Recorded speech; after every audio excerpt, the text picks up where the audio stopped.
So let me introduce myself a little bit to you. My name is Chuck Gray, and I'm running for Congress. It's important that you understand a little bit about me. I was born and raised in Mesa, grew up here all my life. My parents and grandparents and great-grandparents were born right here in the East Valley. And so I have a little bit of a background around this area. My father was a masonry contractor, and so I grew up in the hot Arizona sun laying block. And thankfully I had some broad shoulders as I carried hod and moved scaffold and set it all up. That's what I did up until I was 30 years old. And so I know how to work. At 31, I became a police officer in the city of Mesa. And so for 10 years, I patrolled Mesa and arrested bad guys. I dealt with the illegals that came through. I dealt with the car crashes where they had a crash and then they'd run away, and our insurance rates went up because there was no insurance on those cars. So I dealt with those issues. During that time, I started an internet business, and so I'm a small business owner. I sell automotive products online, and that's what feeds my family while I'm running for Congress. And so I have an internet business. And so for me, I'm living the American dream. I'm doing what I love to do. I'm making my own way. I'm not relying on government. I'm not relying on anyone except for our founding fathers, who, through the grace of God, established this country. And what they understood was that they wanted a free country. They wanted to make their own way. They wanted to be free from the oppression that was coming from Great Britain at that time. And so they, as a body, took the principles of freedom and put them in the Constitution and made that the supreme law of the land and said, if you guys will live by that, you will remain free. And I was very excited to see in 2010 that we made some great strides. We sent some core refreshment, a breath of fresh air, to Washington. And they stood up for our values, they stood up for our Constitution, and they said no. They said no to the spending, they said no to the regulation, they said no to the debt. They said no to a lot of things. And for the first time in my lifetime, I heard something that I hadn't heard before in Washington. And that was, taxes are off the table, no more earmarks. Have you ever heard that before, this freshman class? Oh, they talked about it here and there, but as a body, the House of Representatives actually set it off the table and said, we're not going to do that. Now, the Senate still has some problems. So we have an opportunity to replace the president.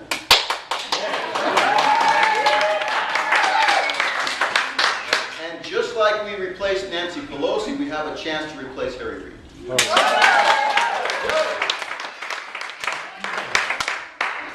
And we do that through electing quality representatives in the House and the Senate at the federal level that have the backbone to say no to Washington. And that's what we did in 2010 to a large degree. And we need to add ranks to the House. We need to take back the Senate, and we need to take back the White House. Right on.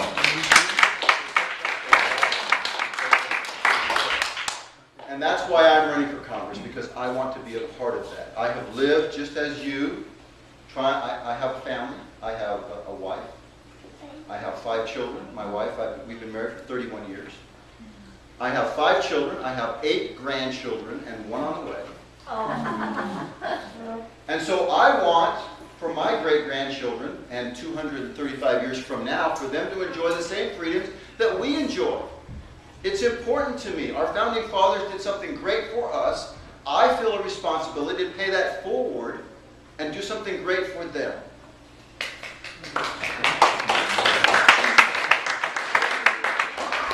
And so it's incumbent upon us to all participate in that effort. Now, I have a record. I served, after I was a police officer, I served in the Arizona State Legislature for 8 years.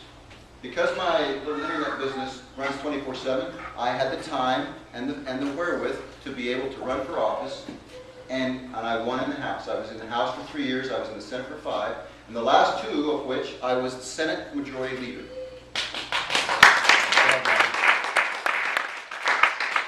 so we were able to start writing some things there. But in 2009, Governor Jan Brewer, our Republican governor, we had a Republican House, Republican Senate, Republican governor. She wanted a $1 billion tax increase. Now, as the majority leader, I wrote the platform, I wrote our agenda for the Senate, and tax increases was not part of my agenda.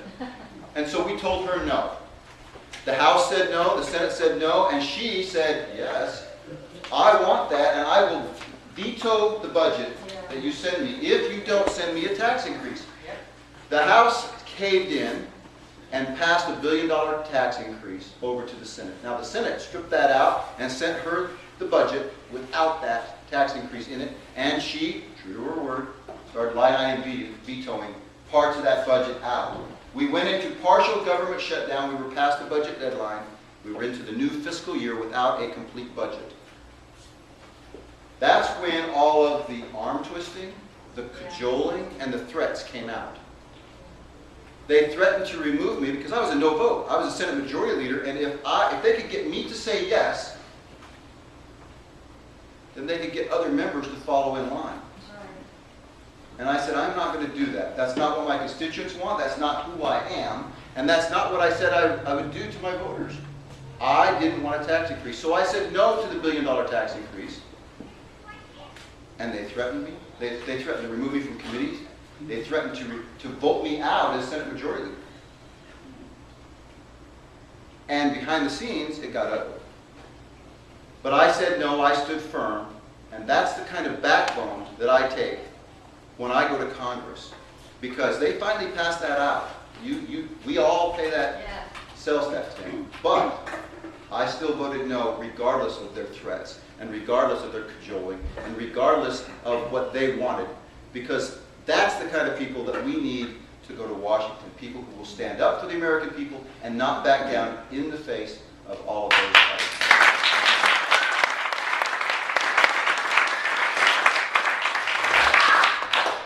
So where does that leave us?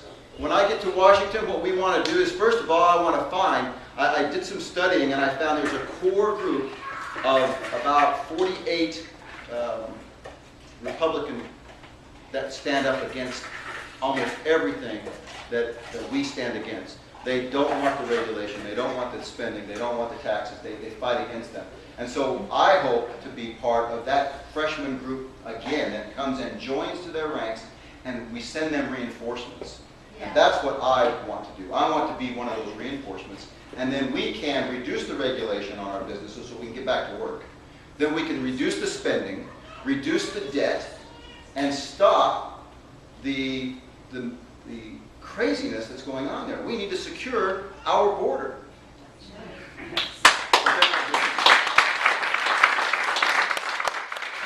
They're not doing it. And I can tell you that as a police officer, I saw what happens when you have illegals living under the law. And once they start living under the law and stealing identities and using cars without insurance, or even putting the cars in their names, they don't even put the car in their name.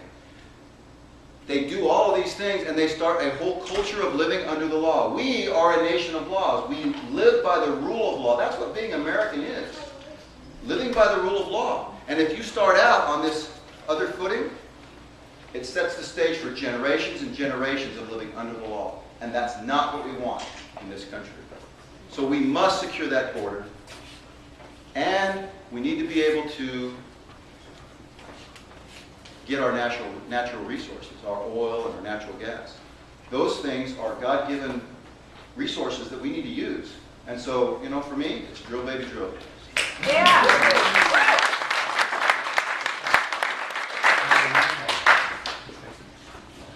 Think of the jobs that we would get if they were allowed to drill.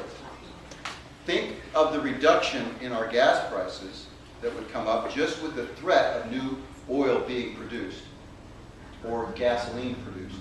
Think of how our independence would be strengthened. Because right now we're pretty dependent on foreign oil, especially from our enemies. We need to stop all of that. And so that just that one aspect of the economy affects quite a bit. $1 trillion we spent what do you call it? $1 trillion. Trillion. That's amazing. But we can leave that $1 trillion in our country.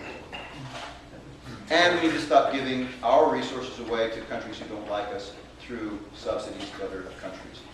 So